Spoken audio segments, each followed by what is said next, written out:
Will I ever be able to write something great? I hope so. Oh, so very much. Because writing allows me to record everything, all my thoughts, ideals and fantasies. Anne Frank wrote this in her diary during the Second World War. After the war, her diary was turned into a book. It has become so famous that these words have been painted on the wall of the school she went to. A year after making this entry, Anne Frank was killed because she was Jewish. Anne was 15 years old.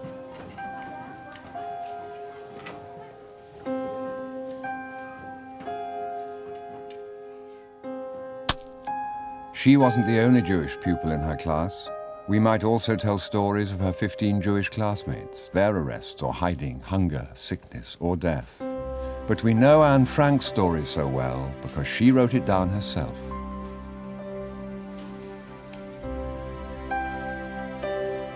I hope I will be able to confide everything to you, as I have never been able to confide in anyone, and I hope you will be a great source of comfort and support.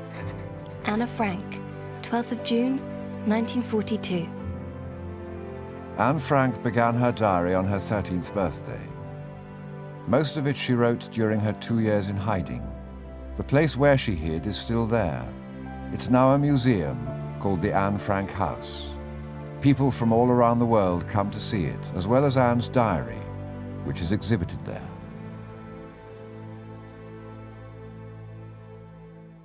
June the 12th, 1929, Anne Frank is born.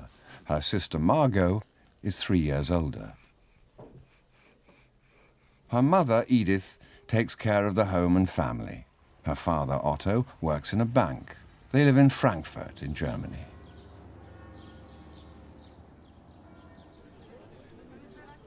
Anne and her family are German Jews. Sometimes they go to the local synagogue. Anne and Margot often play with the other children in their neighborhood. Life is good.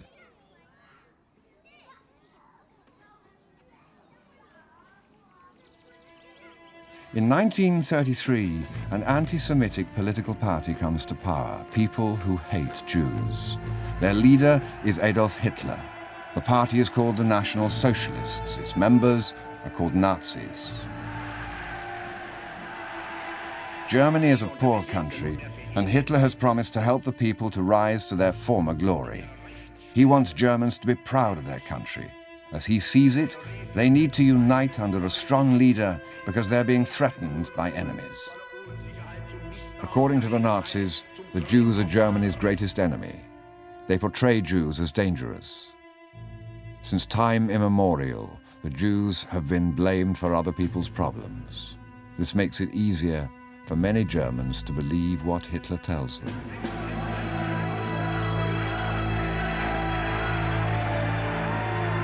When the Nazis take power, they go straight to work.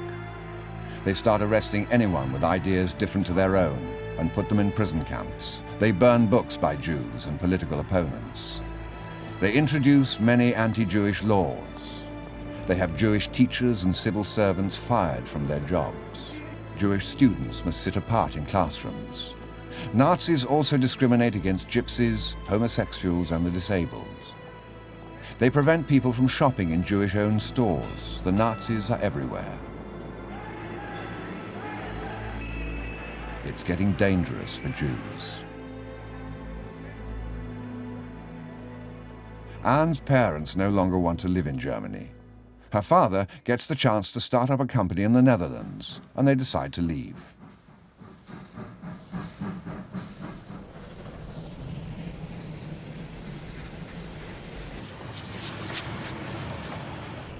In this way, the Frank family comes to Amsterdam.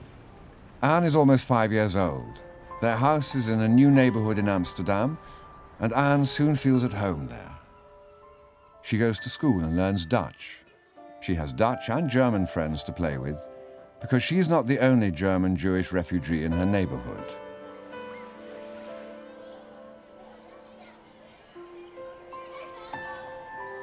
Sometimes Anne accompanies her father to work. Otto Frank's company is called Opekta.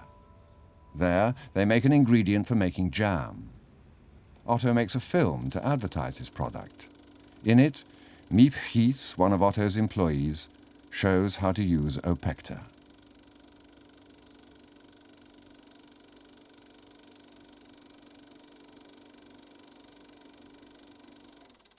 Otto has to work hard. He isn't home much. Anne's mother is homesick for Germany. She writes often to her friends and family. She'd like to go back, but she knows that's not possible. Life is getting worse and worse for the Jews there. Now, Jews may not own businesses. They may not marry non-Jews. In fact, the Nazis want just one thing: to get rid of all Jews. In November of 1938, Germans lash out at the Jews, destroying synagogues, Jewish homes and shops. We now call it Kristallnacht, the night of broken glass. Jews are beaten and arrested. Those that can leave, but many countries refuse them entry. Anne's grandmother comes to Amsterdam. She's 73. They all hope to be safe here. Hitler and the Nazis now want power over all of Europe. They build more and more weapons. In 1939, the German army invades Poland. England and France join the fight because they are allies with Poland. The Second World War has begun. On the 10th of May 1940, the German army invades the Netherlands. It is so powerful that it occupies the Netherlands in just 5 days.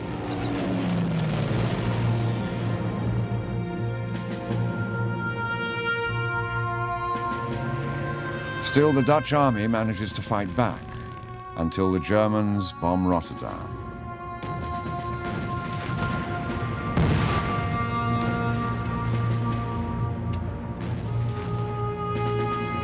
After the bombardment, there is nothing left of Rotterdam's city centre. When the German army threatens to bomb other cities in the same way, the Dutch choose to surrender. The Nazis are now in power in the Netherlands. What they did in Germany, they can now do here too. In the meantime, the German army has invaded and conquered Belgium and France. They have closed all the borders. Escape is almost impossible. At first, the German occupation doesn't seem all that bad. Anne and Margot can go anywhere they like. Not much has changed. Anne lives on Merwede Square in South Amsterdam. One time she's caught on film. It's the only film of her in existence. A young woman in her apartment building is getting married. The wedding couple and family come outside. People are watching from their windows and on the street. Anne is leaning out of her window. It almost looks like she's saying, "Hey, I'm being filmed."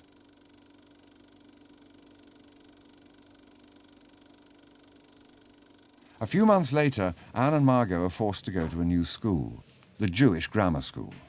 Jewish children may no longer attend school together with non-Jewish children. Slowly but surely, the Nazis go about limiting the Jews' freedom. First, they may not work for the government. Then, they must hand over their companies to the Nazis. Then, they must carry identification papers stamped with a big J. Now, they can't even go out and be in the same place with other people.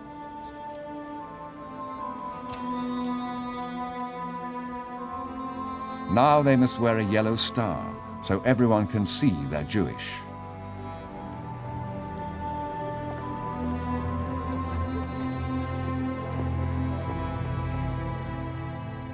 On her 13th birthday, Anne receives a diary. She's very happy with it and starts writing in it immediately. Sunday, 14th of June, 1942. I still have a lot to tell you. I'll begin from the moment I got you. The moment I saw you lying on the table. Anne treats her new diary like a friend.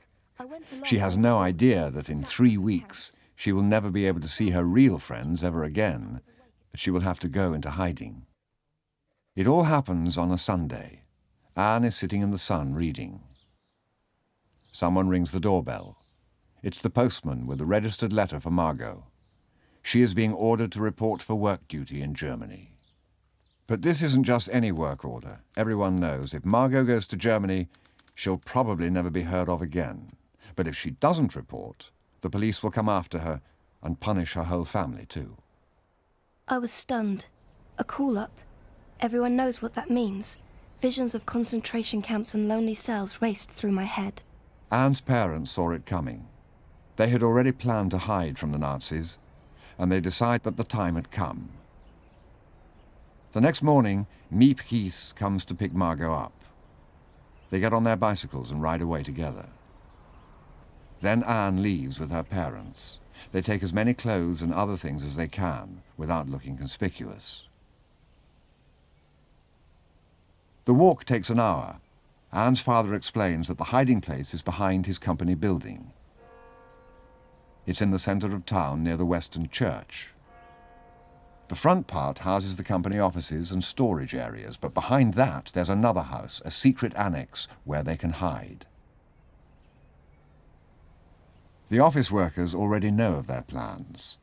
Mip Gis, Bep Voskow, Victor Kuchler, and Jo Kleiman have been helping Anne's father to furnish the hiding place. They have promised to provide them with food and any supplies they might need. That's dangerous. People who are caught helping the Jews are severely punished. 10 days later, another family joins them. Hermann von Pels has been Otto's co-director in the business. He and his wife Gusti have been regular guests at the Frank home for years. Their son Peter doesn't particularly impress Anne. She finds him shy and a little dull. The hiding place in the secret annex has 2 stories and an attic. The Frank family lives on the lower floor in 2 rooms. One is for Otto and Edith, the other is for Margot and Anne.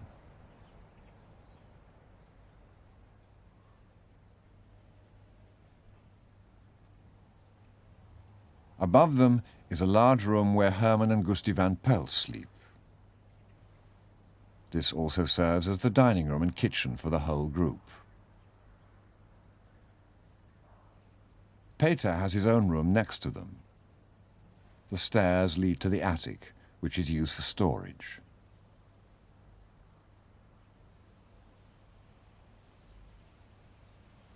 Of course, we are not allowed to look out of the window at all, or to go outside. Also, we have to do everything softly in case they hear us below. And then I'm really afraid that we'll be discovered and shot. Their hiding place must always remain a secret. Their neighbors at the back must never see them, so they hang curtains at the windows and always keep them closed. The building's ground floor is a warehouse and runs from the back garden all the way to the street. The people working there must never suspect what's happening right above their heads. This is a problem, as the walls and floors are very thin, so the families in hiding have to be completely quiet during the day. The door to the secret annex is hidden behind a bookcase, hanging on hinges. The people in hiding are relieved that Margot didn't report for transport to Germany, especially when they hear about what happens to Jews who don't hide or escape.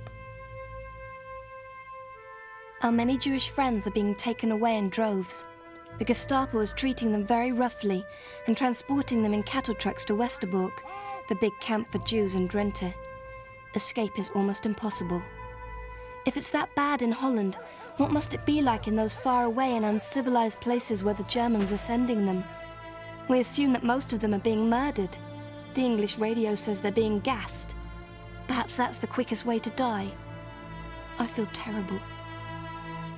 In November, another person joins the group in hiding. His name is Fritz Pfeffer, a long-time acquaintance of the family. He's given a bed in Anne's room. Margot will now have to sleep in her parents' room.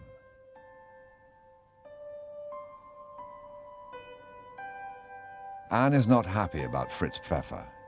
He is strict, and he often scolds her if she does something wrong. And then he goes and tells Anne's mother. They argue often. In fact, the others have arguments as well. After all, it's very hard for 8 people to live together at such close quarters, and always with the fear of being caught hanging over them.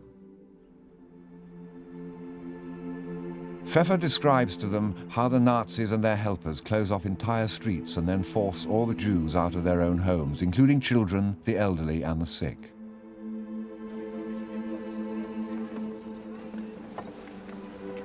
For weeks now, he says, the Nazis have been rounding up thousands of Jews and sending them to Westerbork transit camp.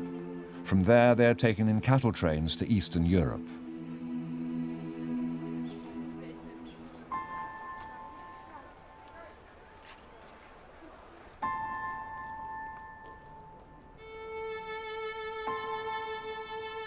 Their homes and shops are ransacked, and entire streets fall still. Anne has a friend, Sanna, in Westerbork. 6 months later, another friend, Hanna-Li, will be taken away. Anne feels guilty. I feel wicked sleeping in a warm bed, while somewhere out there my dearest friends are dropping from exhaustion or being knocked to the ground, all because they're Jews. Anne shivers with fear when she hears that Rauter, the German chief of police, has announced that all Jews must be removed from the Netherlands by July 1st, 1943. In secret, the Nazis have decided to kill as many Jews as they can. But Anne also feels encouraged when she hears that people are resisting the occupation force. Resistance fighters in Amsterdam have set fire to the city's board of records. This will make it much harder for police to track down the Jews. The radio updates the people in hiding about developments abroad. De stem van strijdend Nederland. Goedemiddag, hier is Londen met de eerste serie. Armies from a number of different countries are trying to push the Nazis back. In July 1943, Allied armies defeat the German army in North Africa. British, Canadian and US troops land in Sicily.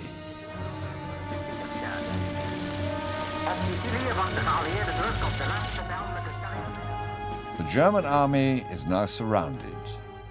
The Russians are attacking from the east, and from the west, British and American air forces fly bombing raids every night over Germany.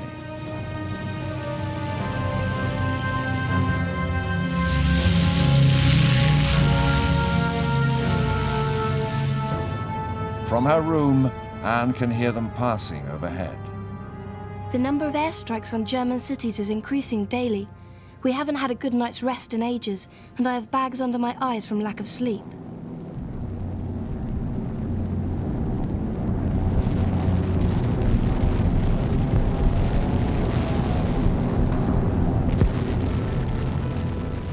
Factories, even entire cities are being leveled. Amsterdam is bombed as well. This time, the British Air Force tried to bomb an aircraft factory, but the bombs fell on a residential neighborhood, and all just a few miles from the secret annex. The destruction seems to be terrible. Whole streets lie in ruins. It still makes me shiver to think of the dull, distant drone that signified the approaching destruction. The Western Church, just a block away from the secret annex, is an important building in Amsterdam. In the summer of 1943, the fire department makes a film to show how they can protect it if necessary. You can just make out the secret annex in the picture. Maybe Anne was writing in her diary at that very moment.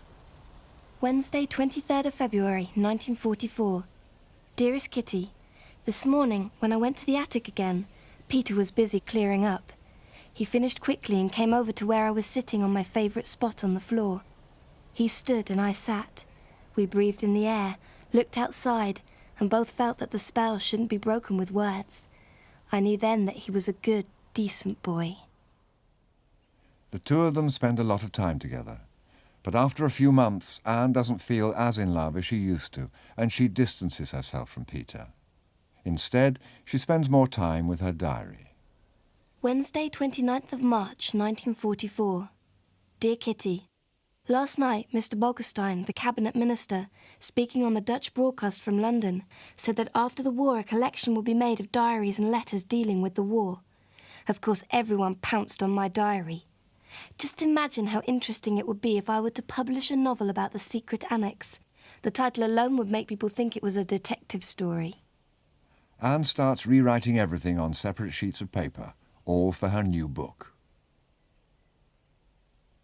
Tuesday, 6th of June, 1944. Dearest Kitty, this is the day the English news announced at 12 o'clock, and quite rightly, this is the day. The invasion has begun. Communique number 1. Under the command of General Eisenhower, Allied naval forces, supported by strong air forces, began landing Allied armies this morning on the northern coast of France.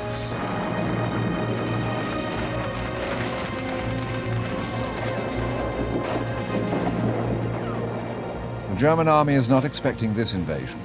The Allies are strong, but their advance is painfully slow. The German army fights back hard. Only when the Allies have established a beachhead will they be able to gain ground. Anne's father Otto keeps a map of Normandy on the wall. On it, he charts the Allied advance. Every day, every hour, they listen for the latest news on the radio. Would the long-awaited liberation ever come true? Oh, Kitty, the best part of the invasion is that I have the feeling that friends are approaching. Anne and Margot hope they'll be able to go back to school in October. They're already making plans for the future. Margot wants to become a maternity nurse. Anne wants to be a writer and journalist. While rewriting old pages in her diary, Anne continues to add new ones. She starts thinking more and more about herself and the world around her. It's twice as hard for us young people to hold on to our opinions at a time when ideals are being shattered and destroyed, when the worst side of human nature predominates, when everyone has come to doubt truth, justice and God. It's a wonder I haven't abandoned all my ideals. They seem so absurd and impractical. Yet I cling to them because I still believe, in spite of everything, that people are truly good at heart. It's utterly impossible for me to build my life on a foundation of chaos, suffering and death.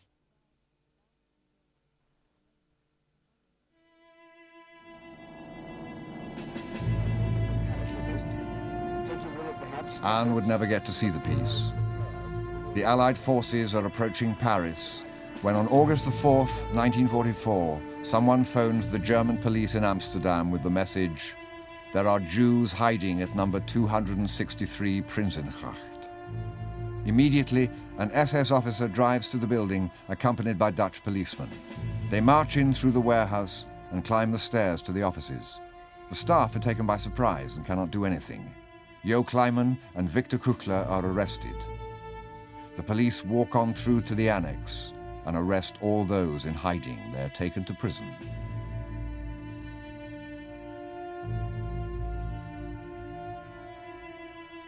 Beb Voskau and Mip Gis are left behind. Later that day, they have a look in the annex. The police have ransacked the place looking for anything of value. In among the mess, Miep finds Anne's diary and other papers and decides to keep them for when Anne returns.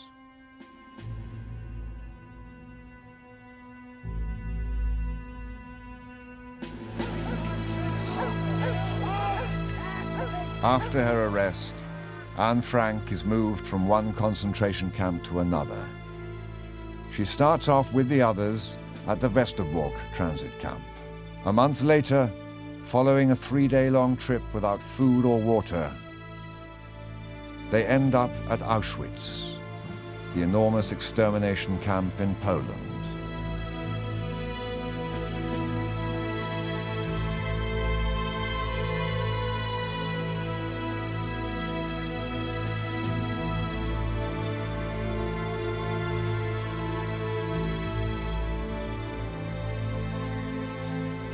After almost 2 months, Anne and Margot are sent to Bergen-Belsen. She survives there for another 5 months until she finally succumbs to hunger, cold, exhaustion, and sickness in March 1945. Just a few weeks later, the English liberate Bergen-Belsen. By that time, though, there are more dead people there than living.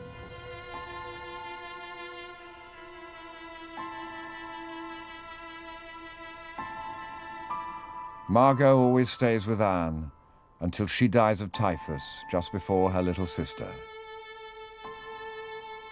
Anne's mother dies of hunger and exhaustion in Auschwitz. Gusti van Pels dies during transport to Theresienstadt. Herman van Pels dies in the gas chamber in Auschwitz. Peter van Pels dies in Mauthausen on May the 5th, 1945. Fritz Pfeffer dies in the Neuengamme work camp. Only Otto Frank would survive the ordeal. Of the 107,000 Dutch Jews deported to the concentration camps, only 5,000 survive. In May of 1945, the German army surrenders. The war is over, the Nazis have been defeated.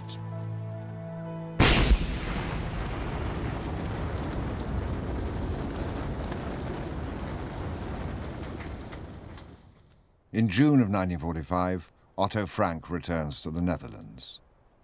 Victor Kuchler and Jo Kleiman have survived their arrest. After Otto hears what has happened to his wife and children, Miep gives him Anne's diary. He reads everything she has written, including her wish to turn her diary into a book. He collates all her notes and he publishes her diary. By doing this, he fulfills his daughter's wish to become a writer.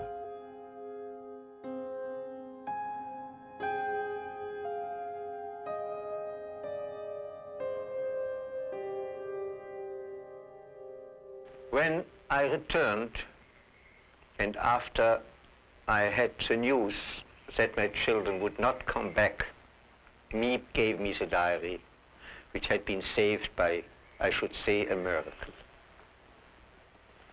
It took me a very long time to read it.